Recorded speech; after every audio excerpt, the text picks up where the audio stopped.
नहीं, मैं आर्यन की माँ के बारे में कुछ नहीं जानता। रोहित का गुस्सा अब शांत हो चुका था।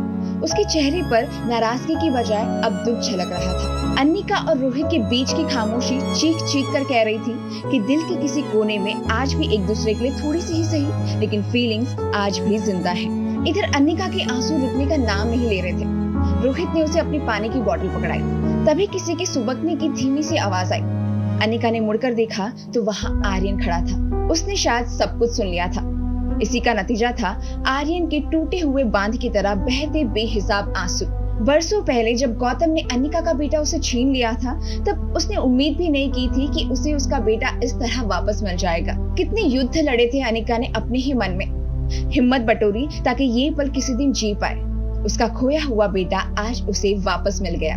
पर किस्मत का खेल देखिए, वो दौड़कर अपने ही बेटे को गले नहीं लगा सकती, उसे प्यार से अपनी गोद में नहीं उठा सकती, क्योंकि ऐसा करने से सब कुछ फिर से बिखर सकता है। जब तक अन्निका गौतम गुलेरिया नाम के खतरे से निपट ना ले, तब तक आर्यन का सच दुनिया के सामने नहीं आ सकता। रोहित आर्यन को गले लगाने आगे बढ़ा, लेकिन आर्यन पीछे हट गया। अन्निका ये सब नहीं देख पा रही थी, इसलिए वो वहाँ से चली गई। इस तरह कुछ हफ्ते बीत गए। बरसों बाद अन्निका उसी पोडियम में मौजूद है जहां गौतम गुलेरिया को मीडिया के सामने बात करते देखा करती थी। कैमरे के फ्लैश से उसकी आंखें चौंधी आ गई। अन्निका ने हाथ में माइक पकड़ा और बोलना शुरू किया।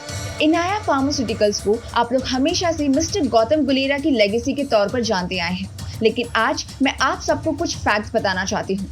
It's important to set the record straight. Annika की आवाज पूरे हॉल में गूंज रही थी। शोर शांत हो चुका था और मीडिया वाले अन्निका की तरफ देख रहे थे। अन्निका ने गहरी सांस ली और आगे बोलना शुरू किया। सच ये है कि मैं अन्निका गुलेरिया आप सबको बताना चाहती हूँ कि मिस्टर गौतम गुलेरिया मेरे बायोलॉजिकल पिता नहीं हैं। अचानक से चारों तरफ फुसफुसाहट शुरू हो गई।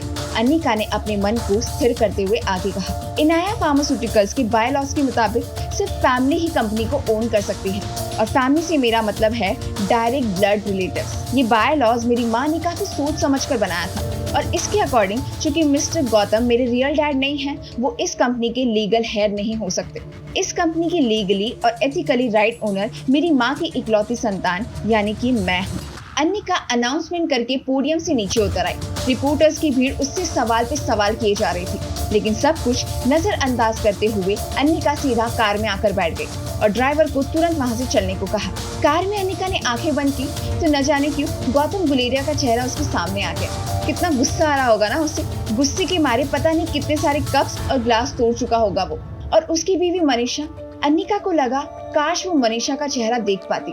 बचपन से ही वो अन्निका और उसकी माँ को कोसती आई है। मनीषा अक्सर कहती थी कि अन्निका और उसकी माँ गौतम गुलेरिया की सबसे बड़ी भूल है। अब जब मनीषा पैसों के लिए मोहताज होगी, तब उसे पता चलेगा कि भूल किसने की। अन्निका भी अच्छी तरह जानती थी कि मनीषा और कामनी वो चूहे हैं जो जहाज डूबने से पहले ही भाग खड़े होते हैं। कोई बड़ी बात नहीं होगी कि जब मुसीबत का समय आए तो दोनों गौतम गुलेरिया का साथ छोड़कर भाग जाए। अन्निका अपने विचारों में खोई हुई थी कि तभी ब्रेक तेजी से लगा और वो वापस वर्तमान में लौट आई। होटल आ गया था और वो बेहद थकी हुई थी। फिजिकल से ज्यादा मेंटल थकान से परेशान थी। ऐसा लगता था मानो कब वो दिन आएगा जब अन्निका अपने दोनों बच्चों को गले लगाकर चैन से सो पाएगी। अन्निका रूम में आते ही सामान पैक करने लगी तो रिया ने आश्चर्य से पूछा, मम्मा हम कहीं जा रहे हैं क्या? आर्यन भी साथ चलेगा? रिया का सवाल सुनते ही अन्निका रुक गई। उसने अभी तक ना तो रोहित को ना ही आर्यन को ये सच बताया था।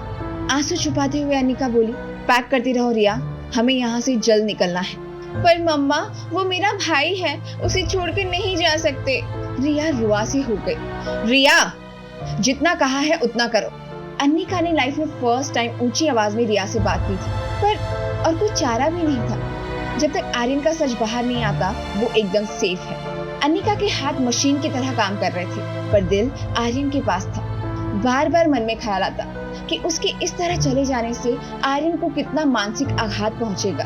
वो रोहित से पक्का पूछेगा कि अन्निका और रिया कहाँ हैं और उन्हें ढूंढने की हर कोशिश करेगा, पर जब वो लोग नहीं मिलेंगे तो सारा गुस्सा रोहित को झेलना पड़ेगा।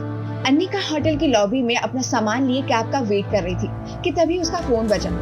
स्क्रीन पर लिखा था गौतम गुलेरिया कॉलिंग। अन्निका जानती थी कि उसने गौतम को गहरी चोट पहुंचाई है। घायल शेर और भी खतरनाक हो जाता है। कांपते हाथों से अन्निका ने फोन उठाया तो दूसरी तरफ से आवाज आई, तुमने मेरा मुझसे सब कुछ छीन लिया अन्निका। ये सब आपके अपने कर्मों की सजा है, अन्निका ने जवाब दिया। कर्म? गौतम कुलेरिया जोर जोर से हंसने लगा। अच्छा ये बताओ अन्निका, तुम्हें अपने बच्चों के पिता का नाम मालूम है? जानना नहीं चाहोगी? अन्निका के मानो पैर जमकर।